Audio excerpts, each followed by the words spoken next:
Media సోదరులకి నమస్కారం. తెలంగాణ రాష్ట్రంలో కృత్రిమ ఉద్యమాలు సృష్టించాలన్నటువంటి ఇవాళ ఉన్నటువంటి ప్రజాపాలన ప్రభుత్వాన్ని నిర్వీర్యం చేయాలని, అస్థిరపరచాలని, లా అండ్ ఆర్డరు సరి అయిన రీతిలో లేదని చెప్పాలన్నటువంటి దానికోసం బీఆర్ఎస్ నాయకులు చాలా తాతాలాడుతున్నారు.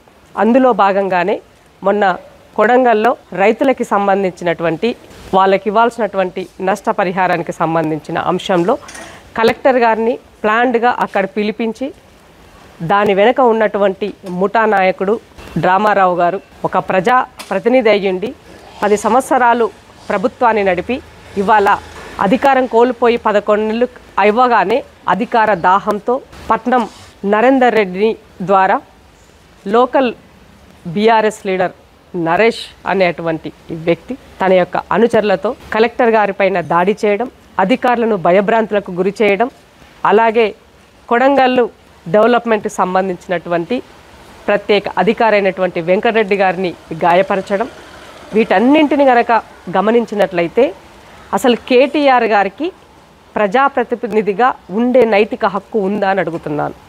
రాజకీయాలు ఎప్పుడైనా చేయొచ్చు, కానీ ఒక డెవలప్మెంట్ యాంగిల్లో ఒక కార్యక్రమం నడుస్తున్నప్పుడు ప్రతిపక్ష పాత్ర పోషించాల్సినటువంటి మీరు అది వదిలేసి రౌడీ రాజకీయాలకు తెరలేపుతూ డ్రామాలు సినీ ఫక్కీలో చేస్తూ దొరికిపోయిన సంగతి నిన్న మనం చూసాం.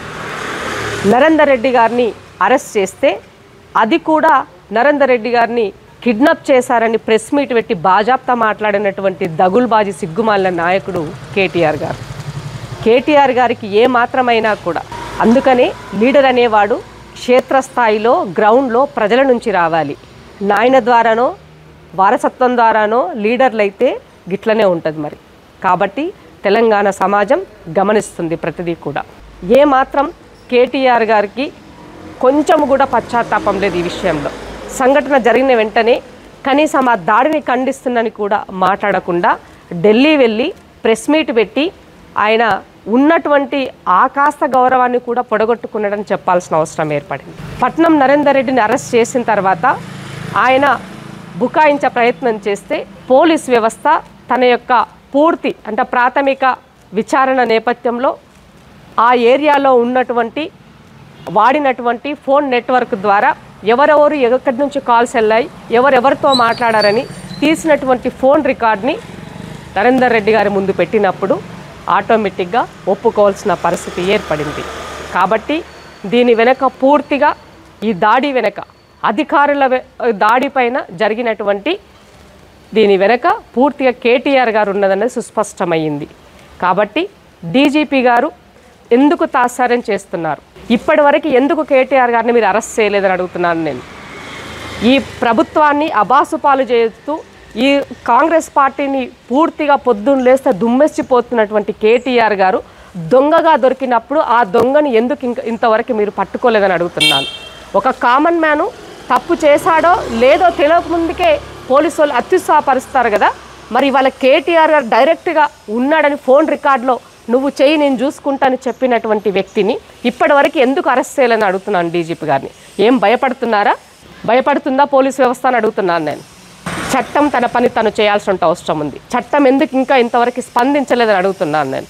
ఈ సంఘటన యావత్తు తెలంగాణ రాష్ట్రం ఖండిస్తుంటే బీఆర్ఎస్ నాయకులు మాత్రం ఇంకా తప్పించుకునే ప్రయత్నంలో రకరకాలుగా మాట్లాడుతున్నారు. ఇదే ప్రతిపక్షంలో ఆనాటి పీసీసీ ప్రెసిడెంట్ ఈనాటి ముఖ్యమంత్రి రేవంత్ రెడ్డి గారిని ఆ రోజు ఇంట్లోకి వెళ్ళి ఆయనని అర్ధరాత్రి అరెస్ట్ చేసినటువంటి దాఖలాలు మర్చిపోయినారని అడుగుతున్నాను. మరి ఆనాడు పనిచేసిన పోలీసు వ్యవస్థ ఆ రకంగా మరి ఇవాళ ఎందుకు పనిచేస్తలేదని అడుగుతున్నాను. ఎందుకు ఇప్పటివరకు కేటీఆర్ గారి పైన యాక్షన్ తీసుకోలేదని అడుగుతున్నాను. ఎందుకు ఇంకా మీరు అప్రమత్తం కావట్లేదని అడుగుతున్నాను. ఆల్రెడీ మీకు కావాల్సినటువంటి ఎవిడెన్స్ వచ్చేసింది. అరెస్ట్ చేసినటువంటి ఎవరెవరైతే ఆ దాంట్లో ఆ దాడిలో పాల్గొన్నారో వాళ్ళందరి ద్వారా వాళ్ళు ఇచ్చిన వాంగ్మూలం అయి ఉండొచ్చు. ముఖ్యంగా నరేందర్ రెడ్డి ఇచ్చినటువంటి వాంగ్మూలమే అన్నిటికీ మూలం. కేటీఆర్ గారిని పిలిచి విచారణ చేసినట్లయితే ఆటోమేటిక్గా ఇంకా దీని వెనుక ఉన్నటువంటివి ఏంటి అన్నది కూడా అర్థమవుతుంది. ఈ తెలంగాణ సమాజానికి డ్రామాలు పూర్తిగా తేటతెల్లమవుతాయని చెప్పాల్సిన అవసరం ఉంది. బామార్ది డ్రగ్ రావు అరెస్ట్ తర్వాత డ్రామారావు గారు మతిస్థిమితం లేకుండా ఏం చేస్తున్నారో అర్థం కానటువంటి పరిస్థితిలో ఉన్నారు.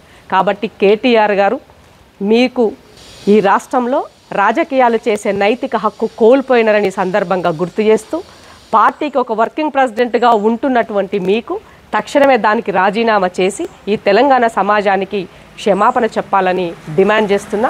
డీజీపీ గారు ఇమీడియట్గా స్పందించాలని తెలియజేస్తున్నా. ముఖ్యమంత్రి గారు కూడా దీని పట్ల వేగంగా స్పందించి వెంటనే వాళ్ళపైన ఎవరైతే కలెక్టర్ గారి పైన చేసినటువంటి దాడి అయిండొచ్చు, ఈ కొడంగల్లో ఉన్నటువంటి ఆ రోజు విధిలో ఉన్నటువంటి అధికారులను భయభ్రాంతులకు గురి చేయాలని దానికోసం ఎవరైతే పాల్పడ్డారో వాళ్ళందరినీ కూడా ఇమీడియట్గా అరెస్ట్ చేసి వాళ్ళపైన యాక్షన్ తీసుకోవాలని నేను డిమాండ్ చేస్తున్నాను. Thank you.